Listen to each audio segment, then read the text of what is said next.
예, 사세기 14장은 이제 삼손이 이제 13장에 삼손이 어떻게 태어나게 되었는가 하는 것을 보여주고 있고요. 14장은 이제 삼손의 생애에 대한 이야기의 첫 번째 이야기입니다. 삼손의 첫 결혼과 연관된 사건이 기록되어 있지요. 이 사건은 당시 이스라엘을 지배하고 있었던 블레셋 사람들과의 그 관계 속에서 발생한 사건으로서 하나님이 어떤 과정을 통하여 이 역사를 인도하고 있는가라고 하는 것들을 우리에게 그대로 보여주고 있는 사건입니다. 오늘 말씀에 의하면 성장한 삼손이 어느 날 결혼을 하겠다고 부모에게 요청합니다.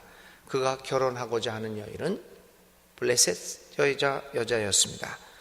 사실 삼손의 결혼 요청은 이 부모님들에게는 큰 충격이 아닐 수 없었습니다. 이방 여자와 결혼한다는 것은 있을 수 없고 용납될 수 없는 일이었고, 더욱이 상대 여자가 이스라엘의 원수였던 블레셋 사람이었습니다.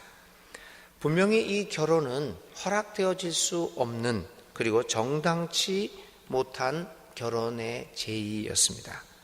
그런데 부모들의 설득에도 불구하고 삼손의 의지는 확고합니다. 2절에 그는 이렇게 말합니다. 그 여자는 첫눈에 내 마음에 쏙 들었습니다. 이렇게 삼손이 이야기합니다. 이 2절에 있는 말씀, 그 여자는 첫눈에 내 마음에 쏙 들었습니다 라고 하는 이 삼손의 말은 삼손이라는 사람이 매우 감정적이고 충동적인 그러한 인물이었다라고 하는 것을 요약해서 말합니다. 우리는 이 14절 2절에 있는 말씀, 그 짧은 말씀 한마디 속에서 삼손이 어떻게 앞으로 살아갈 것인가를 분명히 이렇게 미루어 짐작할 수가 있습니다.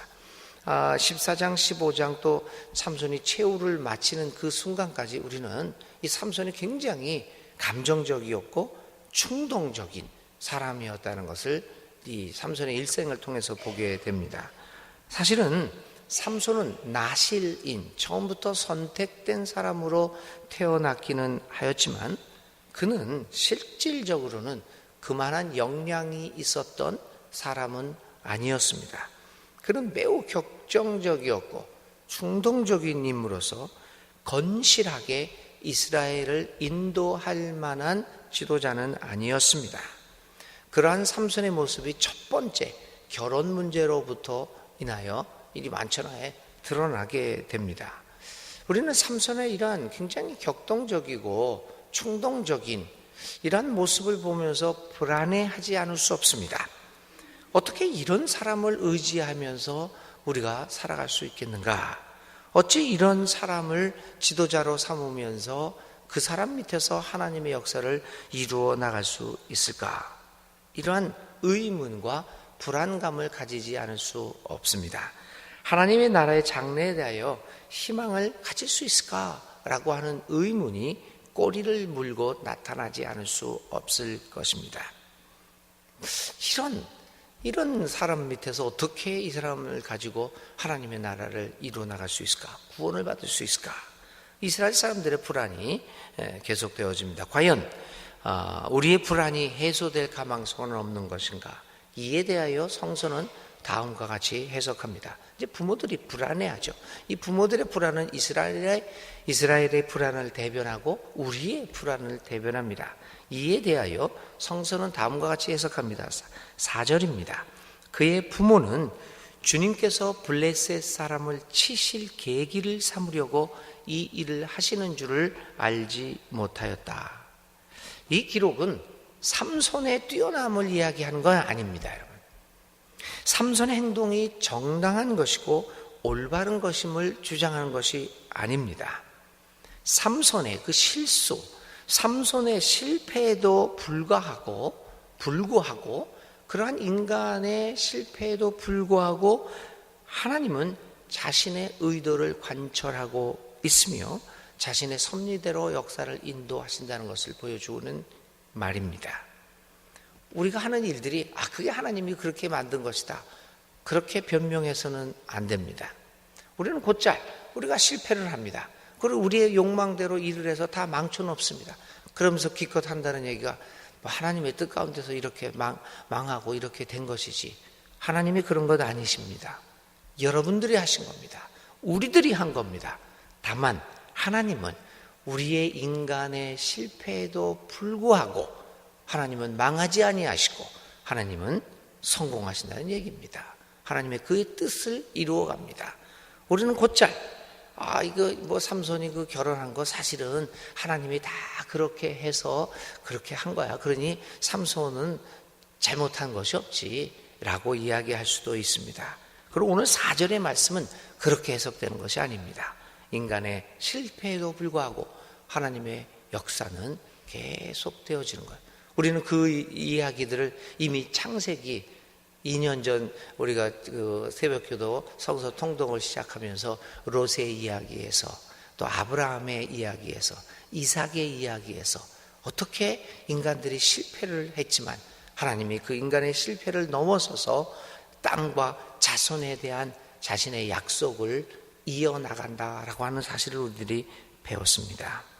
성서 기자는 이러한 삼손의 연약함과 부적당함에도 불구하고 하나님은 삼손을 의지하지 않고 자신이 스스로 자신의 역사를 이루어 나가신다는 것을 우리에게 보여주고 있습니다. 하나님의 역사는 하나님 자신이 주체가 되어 이루어지는 것이지 불완전한 나의 능력, 인간의 능력에 의존하고 있는 것은 아니라고 하는 것을 오늘의 말씀을 또 이야기하고 있습니다. 결국 하나님의 약속은 결코 파기되지 않음을 보여주고 있습니다. 하나님의 약속이 파기되지 않는 것은 인간에 의한 것이 아니라 하나님이 그 약속을 지켜나가시는 분이기 때문입니다. 충동적이고 불안한 삼손을 보면서도 하나님의 나라와 그분의 약속의 성취에 대하여 희망을 갖는 것은 오직 그 일이 하나님이 주도하시는 일이기 때문입니다. 삼손의 사사기의 이 삼손에 대한 기록은 이 같은 하나님 주도의 하나님 나라 역사의 이루어짐에 대한 반증이라고 볼 수 있습니다. 그래서 우리가 삼손 이야기를 들으면서 이야기를 읽으면서 늘 우리는 생각합니다. 어떻게 이런 사람을 통해 어떻게 이런 사람이 사사가 될 수 있었을까라고 하는 답답함이 있지만 그 뒤에 결국 하나님이 역사하심을 다시 한번 삼손의 이야기를 통해서 확신할 수 있을 것입니다. 두 번째로 삼손의 이야기를 통하여 드러나는 하나님의 역사의 이루어짐의 이야기입니다. 자, 삼손이 여자를 맞이하려고 길을 가는 중에 사자를 만나서 찢어 죽이는 사건의 기록을 우리를 만납니다. 성서는 그때의 일을 이렇게 얘기합니다. 6절입니다. 주님의 영이 삼손에게 세차게 내려 덮쳤으므로, 이렇게 여기서 이제 강하게 임하였다라고 했죠. 주님의 영이 삼손에게 세 차례 내리 덮쳤으므로 그는 손에 아무것도 가진 것 없이 그 사자를 염소 새끼 찢듯이 찢어 죽였다. 6절의 말씀입니다. 이것뿐입니까? 삼손이 블레셋 사람들에게 복수하면서 아스글론의 사람 30명을 죽인 사건에서도 19절입니다. 성서는 이렇게 얘기합니다. 주님의 영이 삼손에게 세차게 내리 덮쳤다. 그러니까 6절과 19절에서 6절에는 삼손이 사자를 찢어 죽입니다. 19절 이쪽에서는 아스글론의 사람 30명을 죽입니다. 아주 놀라운 괴력을 발휘합니다. 그가 힘을 발휘할 때 성경은 뭐라고 기억하냐면 주님의 영이 세차게 내리 덮쳤다. 여러분, 우리는 곧잘 삼손이 힘센 사람이기 때문에 역사를 이루었다라고 생각합니다. 여러분, 삼손은 힘이 센 사람이 아니었습니다. 그건 우리의 착각입니다. 삼손이 성서의 기록을 보거나 조금만 곰곰이 생각해 보면 삼손은 힘이 센 사람이 아니었습니다. 그는 평범한 사람이었습니다. 아니, 결점이 너무나 많은 사람이었습니다. 다만 주님의 영이 세차게 그를 덮어 내리칠 때에만 그가 괴력을 발휘할 수 있게 된 것을 보게 됩니다. 이제부터 우리 성경에서 힘이 센 사람 누구냐? 이 성경 퀴즈 낼 때 삼손이라고 하는데 뭐 이게 겉으로 드러난 것은 그렇게 보이지만 사실은 여러분 삼손은 힘이 센 사람이 아니었습니다. 하나님의 영이 세계에 내려 덮칠 때만입니다. 삼손은 그의 힘으로 일한 것이 아니라 하나님의 영이 임할 때만 일을 할 수 있었습니다. 여러분, 오늘 우리에게 필요한 것은 삼손이 가졌다고 하는 그 힘이 아닙니다. 권력이 아닙니다. 주님의 영의 세계 내려침이 필요합니다. 그럴 때 우리는 진실된 힘을 가질 수 있고 그 진정한 힘을 통하여 하나님의 나라의 역사를 이루어낼 수 있는 것 아니겠습니까? 사사기 10장의 삼손에 대한 이야기는 바로 이 같은 성서의 교훈을 분명하게 밝혀주고 있습니다. 혹시 우리 사회에서 교회는 힘 자랑을 하고 있는 것이 아닌가 살펴보아야 합니다.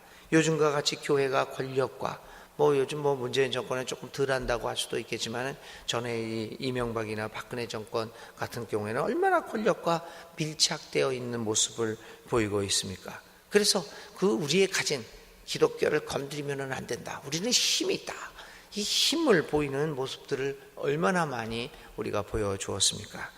우리가 세상의 권력의 힘을 의지하는 것, 우리가 겉으로 드러나는 우리의 숫자, 우리의 능력, 우리의 돈들, 이런 것들을 교회가 의지하며 그것을 자랑하고 있는 것은 아닌지 우리는 진지하게 돌아보아야 할 때입니다. 가장 교회는 약할 때 그 힘을 발휘합니다. 가장 약해서 오직 주님의 힘만 의지할 수밖에 없는 그 순간에 교회는 가장 강력한 힘을 발휘할 수 있었다라고 하는 것이 역사가 우리에게 가르쳐주고 있지 않습니까? 만일 교회가 주님의 영이 세차게 내리 덮쳤으므로 일을 하지 않고 내가 가진 숫자, 내가 가진 여러 가지 다른 힘으로 일을 하고 있다면 큰 문제가 아닐 수 없을 것입니다. 오늘 우리 교회 내에서 주님의 영이 세차게 내리 덮치는 사건이 더 이상 발생하지 않고 있지는 않는가, 이것에 대하여 우리는 심각하게 생각해 보아야 합니다. 오늘 교회나 믿는 이들이 믿는다고 하면서도 주님의 영을 의지하지 않고 살기 때문이 아니겠습니까? 오늘 우리 교회에서 주님의 영이 운행하는 것을 보고 있는가? 나의 삶에서 주님의 영이 운행하고 있는 것을 볼 수가 있는가라고 하는 겁니다. 충동적이고 결점이 많은 삼손의 힘을 의지해서는 결코 하나님의 나라는 이루어지지 않습니다. 하나님의 영과 그분의 주도적인 역사 섭리를 의지할 때 하나님의 나라는 이루어지는 것입니다. 과연 오늘 우리는 무슨 힘으로 살아가고 있는 것입니까? 오늘 삼손의 이야기를 통해서 우리에게 들려주시는 주님의 말씀을, 음성을 기억하시기 바랍니다. 언제 오늘 하루 살아가시면서 우리가 붙잡고 생각할 말씀은 하나님의 영, 인간의 술수입니다. 과연 우리는 무엇을 의지하며 살아가고 있는가? 하나님의 영, 인간의 술수, 이 단어를 가지고 하루 종일 묵상하며 하루를 보내시기 바랍니다. 오늘의 기도 드립니다. 어리석고 결점투성이 삼손으로 인하여 우리는 불안해하지 않을 수 없었습니다. 그를 통하여 과연 이스라엘이 구원을 받을 수 있을 것인가에 대하여 의심합니다. 그러나 역사는 하나님의 인도하심에 의해 결정된다는 것을 망각한 믿음의 부족 때문이었음을 깨닫습니다. 주님, 오직 주님의 능력만이 우리의 역사를 이끌어가고 있다는 것을 확신하게 하소서. 그리하여 암울한 현실 속에서도 하나님 나라의 이루어짐을 의심하지 않고 용감하게 오늘의 삶에서 하나님 나라를 실천하며 살아가게 하소서. 하나님의 영이 세차게 우리에게 불어오게 하소서. 예수님의 이름으로 간절히 기도를 드립니다. 아멘. 오늘의 실천입니다. 하나님의 영이 우리 가운데, 우리 교회 가운데, 나의 삶 가운데 힘차게 불어오기를 위하여 기도하는 실천을 오늘 해보시기를 바랍니다. 그 기도문을 작성하셔도 좋을 것 같습니다. 주님 가르쳐 주신 기도하심으로써 오늘 새벽 기도 마치겠습니다. 하늘에 계신 우리 아버지, 아버지의 이름을 거룩하게 하시며 아버지의 나라가 오게 하시며 아버지의 뜻이 하늘에서와 같이 땅에서도 이루어지게 하소서. 오늘 우리에게 일용할 양식을 주시고 우리가 우리에게 잘못한 사람을 용서하여 준 것 같이 우리 죄를 용서하여 주시고 우리를 시험에 빠지지 않게 하시고 악에서 구하소서. 나라와 권능과 영광이 영원히 아버지의 것입니다. 아멘.